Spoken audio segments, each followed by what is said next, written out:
Welcome to Vignesh traders అండి. మనమైతే Swift car అయితే డీకార్బోనైజ్ చేయడం జరిగింది. బ్రదర్ మన పక్కనే ఉన్నారు. మనమైతే ట్రైల్కి వెళ్ళి వచ్చాం. ఒకసారి వారి మాట్లాడిన రివ్యూ తెలుసుకుందాం అండి. హాయ్ సార్, మీ పేరు? నా పేరు మదన్ అండి. మైపాడ్ గేట్, నెల్లూరు. ఓకే, ఎట్లా తెలిసింది సార్ మీకు ఇది? మీ ద్వారానే మీరు ఇన్స్టా రీల్స్ ఫాలో అవుతున్నాను, ఎప్పుడు చూస్తుంటాను. నా స్విఫ్ట్ 2016 మోడల్. ఆల్రెడీ 1.5 తిరిగేస్తుంది.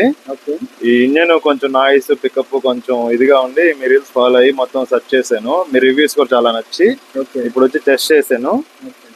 చేసిన తర్వాత చాలా బాగుంది. ప్లస్ హైవే రైడ్ కూడా ఇప్పుడే మనం వెళ్ళేసి వచ్చాము.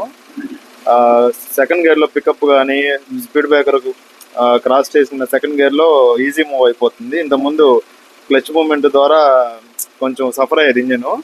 ఇప్పుడు స్మూత్ గా వెళ్ళిపోతుంది. ప్లస్ హైవేలో కూడా మీరు చెప్పినట్టు ఫోర్త్ గేర్ లో ఎటువంటి నాయిస్ లేకుండా ఈజీగా 100 క్రాస్ అయిపోతుంది. చాలా బాగుంది. ఇంజన్ స్మూత్నెస్ కూడా పెరిగింది. హ్యాపీ. మీరైతే మీ ఫ్రెండ్స్ రెఫర్ చేస్తారు?